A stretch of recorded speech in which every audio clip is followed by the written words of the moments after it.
called him Nusky, young, hungry, OTF to the bone. In the streets of Chicago, he was more than a rapper. He was next up. But out here, talent don't make you bulletproof. From ties to Lil Durk to the beef that lit up the South Side, this is the story of a rising star that never reached his prime, and the fallout that shook the drill world to its core. Let's get into it. May 31st, 2014. That's when the city felt a shift. OTF Nuski, just 21, was parked up outside Chatham Village Square on the South Side. Nothing unusual. He was sitting in the SUV. Everything felt calm until it wasn't. Out of nowhere, a man approached the vehicle, raised his weapon, and let off shots. Nusky was struck but didn't fold immediately. Adrenaline kicked in. He hit the gas, trying to escape, trying to survive, but the damage was done. He lost control and crashed the SUV straight into the storefront. Word on the streets was that Nusky was waiting on his cousin, Lil Durk, to pull up. But Durk, who was the real target, never made it in time. When the shooters didn't spot their target, they turned their sights on Nusky. To the ops, since he was same blood, same circle, same name as Durk, that was close enough, and they let it fly. Law enforcement brushed it off as another gang-related killing. They knew about Nusky's affiliations but named no suspects. No motive confirmed. Case cold. Just another young life gone in Chicago. But in the shadows, the street started pointing fingers at 051 Melly. They said Melly was behind the hit. But the question echoed, why would Melly want to touch Durk? And what did Nusky have to do with that weight? To understand that, you have to rewind. Go back to the foundation. Melly wasn't a rapper throwing disses on beats. He dissed in real time, through action. Known for catching BDs in real life, stretching bodies, then jumping online like it was just another day. A real-life menace. That same quiet aggression people saw in King Von before the fame. Silent drills, then tweets like trophies. Melly came up on the South Side, born in it. His stepfather was a known BD with real clout, moved heavy with Marvel Thompson, pushing close to $300,000 a day until 1994, when the feds came knocking. Money dried up. The family had to relocate. Ended up around 59th and King Drive, right in the heart of 600 territory. That's where it all turned dark. Melly started moving with the young heads from 51st and Cottage Grove, 051 Young Money. But he was still living deep in BD territory. Instead of aligning with his surroundings, Melly did the opposite. He started catching bodies right on the block he called home. Members of 600 began to fall, and Melly's name started to echo through the streets. His work didn't go unnoticed. It made him a marked man. The BDs put him on sight, no questions asked. Then came the alliance. Melly and the Mickey Cobras from the Grove linked up, and that connection gave 051 real traction. The war lines hardened in January 2008, when Zico, an 051 affiliate, got into it with TF46 member, Aki outside a McDonald's. Words were exchanged. Tension spiked, and shots rang out. Aki fired, then vanished down Cottage Grove. Zico didn't make it. What followed was mockery. Opposition sets started disrespecting Zico's name. Then Durk's circle stepped in. Rondo number 9, Boss Top, D Rose, even Herbo dropped the infamous Zico pack line. Zico is what I'm smoking on. That one line lit the fuse. Fast forward to November 11th, 2011. Things escalated. 051's T Streets was sitting in a car when Chef Hitter Twilla walked up and emptied the entire clip. T Streets didn't survive. That murder solidified the war. From that point on, it wasn't just tension, it was bloodshed in motion. Sets like 600 and THF46 went head-to-head with 051 Young Money. Bodies dropped. Names became history. And Melly, he wasn't on the sidelines. He was on the front lines, taking BD lives while still living right there in their backyard. The hot on T Streets that cold November night triggered a deadly chain of retaliation. Kept applying pressure. The BDs didn't just shoot, they mocked. They turned death into lyrics, pain into punchlines. As 051 Drilla, Lil Scud, and the rest mourned T Streets, the ops kept dissing heavy. No mercy, no pause. Even King Von jumped into it on I Am What I Am, with Vivio Foreign Von dropped a chilling line. He tried a peace treaty. End up like T Streets. That wasn't just a lyric, that was a statement. T Streets' name became code for what happened when you tried peace in a war zone. The hit on T Streets unleashed demons on the other end. Young Money wasn't letting that slide. On February 2012, Get Back came quick. Shaq from 600 had just left a party near 59th and Calumet, slipped off into an alley to take a piss. Same area Melly would later get arrested in. That's where the play got made. Word on the street, Melly crept up, raised the iron, and let off shots. Shaq caught rounds in the back and shoulder. A female bystander got hit too. She survived. Shaq didn't. He was pronounced dead 2 hours later. Melly didn't lay low. He jumped on Twitter, laughing about the body, called Shaq a brain-dead BD, even said he asked to take a piss before getting smoked, but the BDs spun right back. June 22, 2012, 051 Fathead was walking down South Union Avenue. A 97 Dodge pulled up. Word is, C-Day from Lamron jumped out and opened fire. Fathead was hit in the temple twice, then the back and thigh. He was just 14. The BDs turned the hit into music. Rondo No. 9 dissed him on Taliban, Chief Keef on War, and 600 Breezy on Don't Get Smoked. The disrespect was relentless. Even Fathead's mother took to Twitter pleading with LA Capone to stop disrespecting her son's name. The system tried to intervene. CPD pinned the hit on 17-year-old C-Dye from Lamron, but nothing stuck. Witnesses stayed silent. Charges got dropped. C-Dye walked free. And instead of falling back, he doubled down. He kept trolling heavy. Even pulled up to a chicken spot asking for a Fathead sandwich. Straight violation. Even FBG Duck, an enemy of the BDs, joined in on the taunts. Clown 051 mocked the pain, turned Fathead into just another name smoked in a song. But if there's one truth about the streets, it's this: karma always spins the block. September 27, 2013, a date that hit the BDs like a bomb. L.A. Capone was in the studio at 7040 South Stony Island, laying down tracks. In the booth with him, 757 Hard Knock, one of the city's top engineers. But behind the boards, Hard Knock was allegedly tied in with 051 Young Money. Whether L.A. knew about that or not, that's still unclear. That same night, while L.A. was in the booth dissing Rockhead and 051, his targets weren't far. Rockhead, Mako from Met Boys, and Big A were all posted near 51st and Prairie. Then the call came in.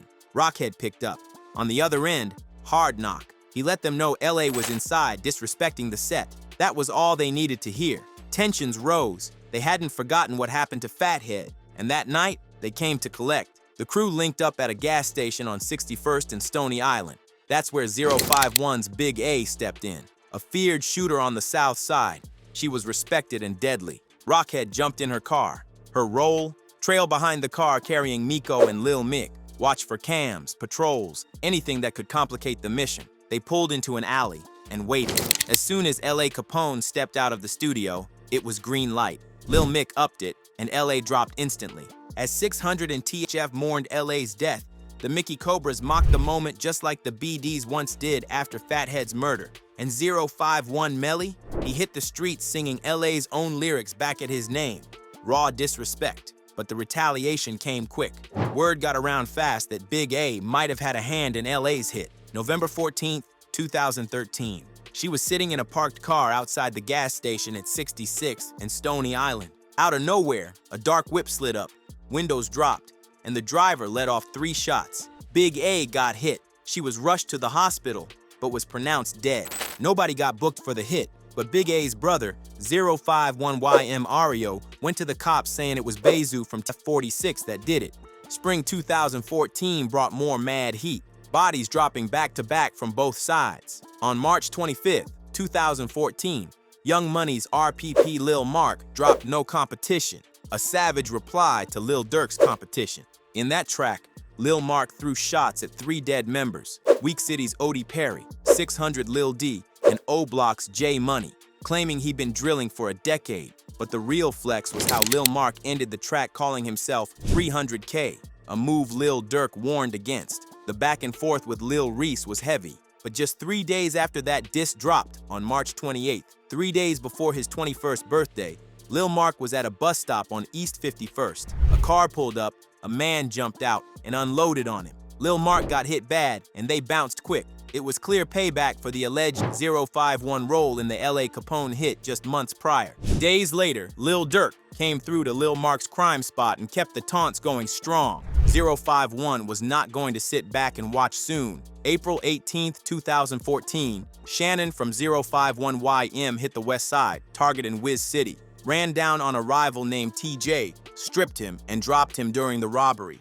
May 18th, Pry Boy, another Young Money hitter, slid through Kenwood and caught Aaron rushing. It was a quick drill. Pulled up, aired out, disappeared. Mission sealed. 051 was getting more reckless, stacking scores back to back. Then the biggest shot, OTF Durk's moves put a target on his back, but it was Nusky who ended up paying the price. Just 2 days after signing that big OTF deal trying to get off the streets, Melly slid and did the hit. The next one to catch that wrath? OTF Chino, Durk's own manager at the time. Chino made the fatal mistake of just showing up in a video by Melly's op, THFTP. That video straight up mocked dead ops, including Lil Mark, calling him a bus stop like he was just another target. That disrespect hit Melly different, so Melly didn't hesitate. He pulled up to the 8,400 block of South Stony Island Avenue, pulled out a clip, and emptied it right into Chino while he was sitting in his car. While Durk was mourning, Melly kept clowning Chino every chance he got, throwing mad disrespect on his name. His boy Mubu Crump jumped in too, riding that wave of disrespect loud and clear. Durk wasn't no joke. He dropped mad tracks throwing shade at Melly, letting the whole city know how deep that hatred ran. One big one was, "Like That," where he rapped, "It's one op that we ain't blast, after him it ain't no fun." That line was deadly clear. Melly was the target, no question. Melly, he wasn't scared. He kept taunting Durk too, clowning on that "Like That" track, making fun of it loud and clear. Rumor had it Durk wanted Melly's head so bad he threw down $150,000 on the hit. That might explain why just 15-year-old THF Raheem pulled up hard on Melly, his brother and homie, one day in Inglewood, 6,000 block of South Wentworth Avenue, spraying shots that left Melly grazed in the head and foot. A couple days after that hit, Melly jumped on socials quick, flexing on the ops, letting them know that he was injured but still breathing. He was even seen rolling through the city on crutches, never slowing down. Raheem was blood cousin to FBG Duck, and Melly and Duck were tight. But street code is street code. Family don't always mean loyalty when ops are involved. Duck knew Raheem was an OP first, family second. Just 2 weeks later, on 45th and Cottage Grove, Raheem and some 15-year-old youngins were stepping out the golden fish and chicken when shots came flying from a silver whip. Raheem took multiple hits in the back, dipped into an alley, and folded, dead on the scene. Raheem's death wasn't just a loss. It stirred up a bigger problem for Melly. Raheem was the stepson of THF Bezu, a big name and respected figure in the TF camp. Melly and Bezu actually had mad respect for each other. Two real killers in Chirac who even broke the internet when they went live together, cooling off and debating their gang scores. FBG Duck pointed fingers at THF 46, saying they was behind the hit, and Bezu wasn't just hurt, he was on war mode. After his stepson Raheem got dropped, Zoo hit the streets with vengeance in his eyes. Word is, he went on the hunt and caught his target lacking. Melly and Mubu Crump were chilling together when Bezu pulled up. Shots rang out. Melly got hit up in the chest and arm, but Crump didn't make it. Zoo left him laid out. Mission handled. Melly survived once again. Another hit, another escape from death. The streets started whispering he was invincible. Dude had been shot more than most and still walked out breathing. He took time to mourn Crump. That was his dog, but Melly didn't sit down for long. The fire was burning stronger. Not long after, the pain doubled. 051 lost another one. Bankroll Q, a certified stepper for their side, got caught by Folly Boys and a hitter named Twy from GGE's Motown. They did him dirty. Another grave, another name added to the scoreboard. Melly? He wasn't the type to just light candles and cry. He wanted blood. Didn't take long before he caught one of Q's ops, Lil Del from Folly Boys, and hit him multiple times in the chest. Lil Del tried to run it off, made it to the hospital, but his time was up. Passed away soon after. Melly wasn't slowing down. Bodies kept piling like trophies, and the ops, they couldn't rest. Every time they blinked, someone else was gone. F got the worst of it. They was feeling Melly's rage heavy. It wasn't just war, it was personal now. He had the streets shook. They say he moved like a demon that couldn't be killed, a parasite that fed off revenge. And the hate he had for Durk, that stayed burning in his chest. Durk dissed him heavy, but Melly didn't care. He laughed in the face of smoke. Then came the Nate 007 drama from Taekwon World. Melly got into it with him, and instead of chilling, he doubled back and hit Nate's crib. Nate's baby mama and newborn were inside. They didn't get hit, but that move, that crossed the line. That's when Nate started plotting. Melly had to go. By now, Melly was moving too comfortable. Thought his name was too big to get touched. That's always the last stage before the fall. His moves were loud, his face too known, and his enemies were watching. After airing out Nate's spot, Melly didn't even lay low. He went to a party on 63rd and St., Lawrence celebrating the death anniversary of STL Can't Get Right, aka Man Man, one of FBG Duck's closest guys. That night, that was the final move that sealed his fate. Nate 007 rolled up on Melly and unloaded on him.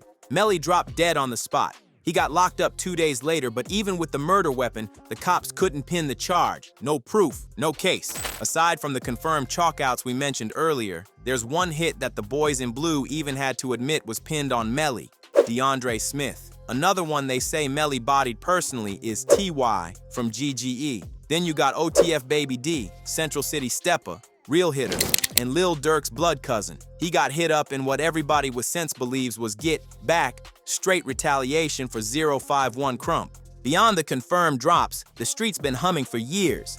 Whole stack of rumored hits they've been throwing Melly's name on. One of the loudest? Lil Boo from 600. When you stack up all them bodies, you start to see how Melly's name turned to legend in them trenches. Whether it was for his squad, or vengeance, or just cause it was war season, Melly slid with purpose. Tactical, clean, no mercy. They don't just call him the Chirac Gravedigger for nothing. If you like this video, click one of the windows on either side to watch a video similar to this one.